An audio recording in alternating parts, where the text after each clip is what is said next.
So Srinivas గారి reaction ఏంటి మీరు బిగ్ బాస్కి వెళ్తున్నారంటే? ఎందుకంటే ఎప్పుడు కూడా మీరు విడిపోయలేరు. అంటే ఈ 1 ఇయర్ ఎక్కడ చూసినా కూడా మాధురి ఉన్నారంటే ఖచ్చితంగా శ్రీనివాస్ గారు ఉండాల్సింది. ఇప్పుడు ఏ విధంగా మీరిద్దరు? అసలు నా కూతురు ఫస్ట్ కూతురు దగ్గరికి వెళ్తే పెద్ద కూతుర్లు ఇద్దరు చాలా హ్యాపీగా పంపిస్తున్నారు.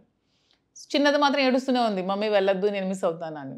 దానికంటే కూడా శ్రీని గారు ఇంకా ఇంకా డక్కుగా ఉన్నారు, అస్సలు వెళ్ళొద్దు అంటున్నారు. నన్ను అస్సలు ఉండలేను నేను, నువ్వు వెళ్ళొద్దు అంటే ఒక రీజన్ ఉంది. పిల్లల్ని చూసుకోవడానికి అమ్మా నాన్న ఉన్నారు, అతను చూసుకోవడానికి పాపం ఎవరు లేరు, నేను తప్ప. సో పని వాళ్ళ మధ్యలో వదిలి వెళ్ళాల్సి వస్తుంది, తప్పట్లేదు.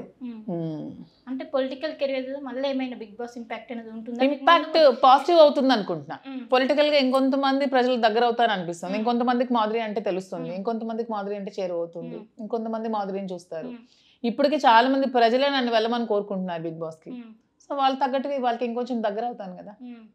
జనరల్ గా మాధురి ఎక్కడ దొరుకుతుంది? అటు కూడా ట్రోలర్స్ కావచ్చు, అందరు కూడా ఉంటారు. ఏం పర్లేదు, నాకు ఎంత ట్రోల్ చేసినా ఫరక్ పడదు. వాడు ఎవడు ట్రోల్ చేసిన నన్ను ఏం పెంచాడు పోషించాడు, నాకు అవసరం అయితే నా బిల్లు కట్టాడు, నాకు హాస్పిటల్కి టాబ్లెట్ ఖర్చు కూడా వాడు ఇవ్వడు. ఎవడో ఏదో ట్రోల్ చేశాడని అస్సలు I don't care. I least bothered about those type of people. ఒక వర్గం ఎవరినైనా ట్రోల్ చేయడానికి రెడీగా ఉంటారు, వాళ్ళు అక్కడే ఉంటారు. మనం ముందుకు వెళ్తూనే ఉంటాం, మనం ఎదిగామంటే మన వెనక ఎప్పుడు కూడా ఎవడో ఒకడు అరుస్తూనే ఉంటారు.